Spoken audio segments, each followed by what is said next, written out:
Alors si vous avez été bien attentif à l'introduction de cette journée, vous verrez qu'en fait non, c'est pas la conclusion, il m'en restait une, j'ai été un petit peu trop enjoué, mais elle est très très courte, donc du coup je vous propose de commencer tout de suite.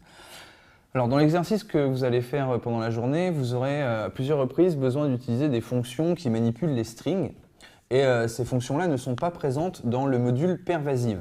Alors souvenez-vous, tout à l'heure je vous ai parlé donc de ce module pervasive qui met à votre disposition toutes les fonctions les plus bateaux que vous aurez besoin dans le langage. Et du coup, vous pouvez les utiliser directement dans votre code sans utiliser de syntaxe de module puisque par définition, en fait, le mot pervasive, ça signifie toujours présent. Donc ces fonctions sont toujours présentes dans votre programme.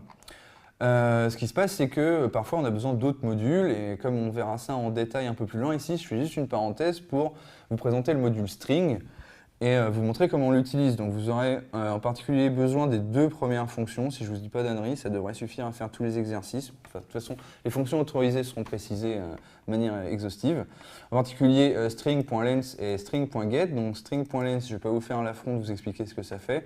String.get en fait vous permet de récupérer un caractère à l'index voulu dans une string. Okay, donc c'est l'équivalent de crochet quand vous étiez en C.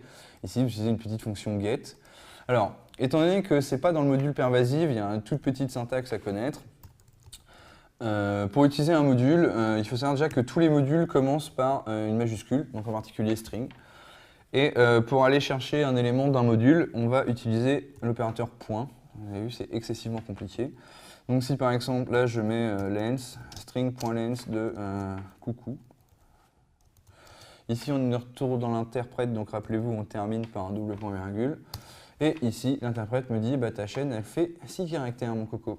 Donc c'est pas très compliqué. Hein. Je vous laisse essayer vous-même avec string.get. Donc ça, c'était juste pour que vous sachiez la syntaxe. Quand vous voulez utiliser un module, vous mettez le nom du module, vous mettez point et la fonction que vous allez utiliser. Alors, une toute petite remarque. Je sais que parmi vous, il y en a qui connaissent déjà OCaml. Et il est bien évidemment clair et net qu'il est interdit d'utiliser open. Okay. Open, ça sert à remettre en fait toutes les fonctions, enfin tout ce qui est défini dans un module, les remettre dans le scope global. C'est un peu comme using namespace en C++. C'est hors de question que vous utilisiez ça. Donc à chaque fois que vous faites référence à un élément d'un module, vous mettez le nom du module, .length. La seule exception étant bien entendu pervasive, puisque pervasive est par défaut présent dans l'espace de nommage de votre programme.